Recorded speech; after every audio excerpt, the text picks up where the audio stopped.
चतुर खरगोश और शेर की कहानी पंचतंत्र से। किसी घने वन में एक बहुत बड़ा शेर रहता था। वह रोज शिकार पर निकलता और एक ही नहीं, दो ही नहीं, कई कई जानवरों का काम तमाम कर देता। जंगल के जानवर डरने लगे थे कि अगर ऐसे ही शेर इसी तरह शिकार करता रहा तो एक दिन ऐसा आएगा कि जंगल में कोई भी जानवर नहीं बचेगा। सारे जंगल में सनसनी फैल गई। शेर को रोकने के लिए कोई न कोई उपाय करना जरूरी था। एक दिन जंगल के सारे जानवर इकट्ठा हुए और इस प्रश्न पर विचार करने लगे। अंत में उन्होंने तय किया कि वे सब शेर के पास जाकर उन्हें इस बारे में बात करें। दूसरे दिन जानवरों के एक दल ने शेर के पास पहुंचा। उनके अपनी ओर आते देखकर शेर घबरा गया और उसने गरज कर पूछा, क्या बात है, तुम सब यहाँ क्यों आ रहे हो?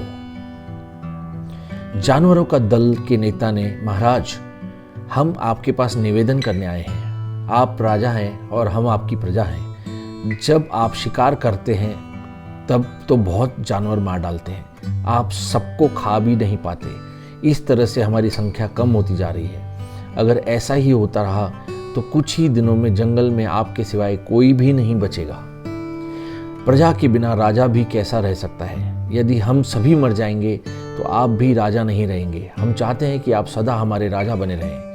आपसे हमारी विनती है कि आप अपने घर पर ही रहें और हर रोज स्वयं आपके खाने के लिए एक जानवर भेज दिया करेंगे। इस तरह से राजा और प्रजा दोनों ही चैन से रह सकेंगे। शेर को लगा कि इन जानवरों की बात में सच्चाई तो है। उसने पल भर सोचा और फिर बोला, अच्छी बात है, मैं तुम्हारे सुझाव को मान लेता हूं, लेकिन याद रखना, अगर किसी भी दिन तुमने मेरे खाने के लिए पूरा भोजन नहीं भेजा तो मैं जितने जानवर चाहूंगा मार डालूंगा। जानवरों के पास तो और कोई चारा ही नहीं था, इसलिए उन्होंने शेर की शर्त मान ली और अपने अपने घर चले गए। उस दिन के बाद हर रोज शेर के खाने के लिए एक जानवर को शेर के पास भेजा जाने लगा। इसके लिए जंगल में रहने वाले सब जानवरों में से एक एक जानवर बारी बारी से चुना जाता था। कुछ दिन बाद खरगोशों की बारी आई। शेर के भोजन के लिए एक नन्हे से खरगोश को चुना गया। वह खरगोश जितना छोटा था उतना चतुर भी था। उसने सोचा, बेकार में शेर के हाथों मरना मूर्खता है। अपनी जान बचाने के लिए कोई न कोई उपाय करना अवश्य चाहिए और हो सके तो कोई ऐसी तरकीब ढूंढनी चाहिए जिससे सभी को इस मुसीबत से सदा के लिए छुटकारा मिल जाए। आखिर उसने एक तरकीब सोच ही निकाली। खरगोश धीरे धीरे आराम से शेर के घर की ओर चल पड़ा। जब वह शेर के घर के पास पहुंचा तो तब तक बहुत देर हो चुकी थी।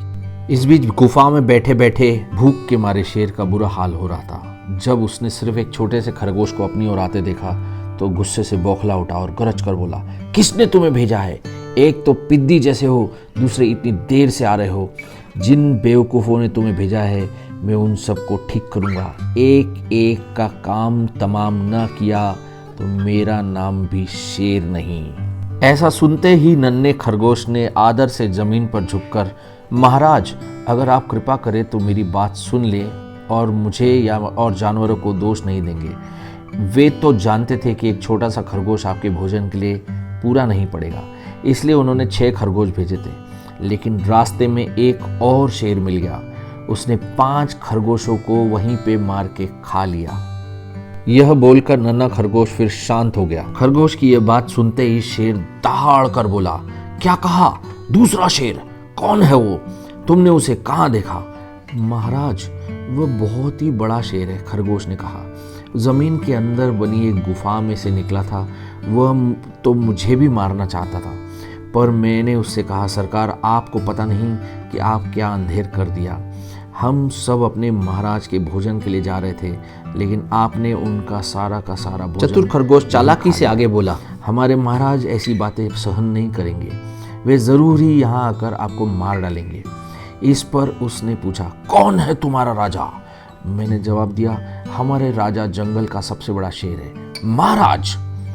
मेरा ऐसा कहते ही वह गुस्से से लाल पीला होकर बोला, बेवकूफ, इस जंगल का राजा सिर्फ मैं हूँ। यहाँ सब जानवर मेरी प्रजा है। और जोर जोर से दहाड़ते हुए आगे बोला, मैं उनके साथ जैसा चाहूँ वैसा कर सकता हूँ। जिस मूर्ख को तुम अपना राजा कहते हो उस चोर को मेरे सामने हाजिर करो, मैं उसे बताऊंगा कि असली राजा कौन है। महाराज, इतना कहकर उस शेर ने आपको लिवाने के लिए मुझे यहाँ भेज दिया। खरगोश की बात सुनकर शेर को बड़ा गुस्सा आया और वो बार बार गरजने लगा। उसकी ऐसी भयानक गरज से सारा जंगल दहलने लगा। मुझे फौरन उस मूर्ख का पता बताओ, शेर ने दहाड़ कर कहा। जब तक मैं उसे जान से न मार दूंगा मैं चैन नहीं मिलेगा। बहुत अच्छा महाराज, खरगोश ने कहा, मौत ही उस दुष्ट की सजा है। अगर मैं और बड़ा और मजबूत होता तो मैं खुद ही उसके टुकड़े टुकड़े करके आता। यह सुनकर शेर ने दहाड़ते हुए बोला, चलो रास्ता दिखाओ।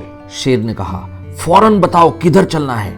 इधर आइए महाराज, इधर, खरगोश रास्ता दिखाते हुए शेर को एक कुएं के पास ले गया और बोला, महाराज वह दुष्ट शेर जमीन के नीचे किले में रहता है, जरा सावधान रहिएगा, किले में छुपा दुश्मन खतरनाक होता है।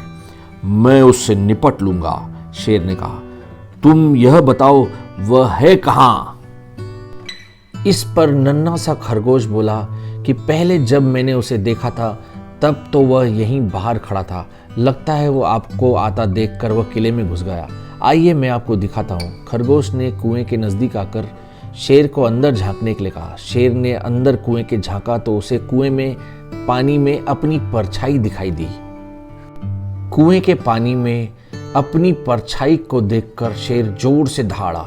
कुएं के अंदर से आती हुई अपनी ही दहाड़ने की गूंज सुनकर उसने समझा कि दूसरा शेर भी दहाड़ रहा है। दुश्मन को तुरंत मार डालने के इरादे से वह फौरन कुएं में कूद पड़ा।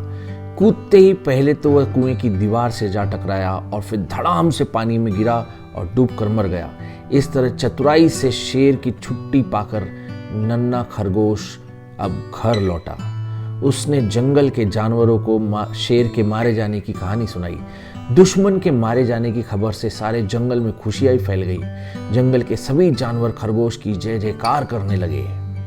तो दोस्तों, इस पंचतंत्र की कहानी से हमें क्या सीख मिलती है? हमें यह सीख मिलती है कि घोर संकट की परिस्थितियों में भी हमें सूझबूझ और चतुराई से काम लेना चाहिए और आखिरी दम तक प्रयास करना चाहिए। सूझबूझ और चतुराई से काम लेकर हम भयंकर से भयंकर संकट से उबर सकते हैं और बड़े से बड़े शक्तिशाली शत्रु को भी हम पराजित कर सकते हैं। धन्यवाद दोस्तों।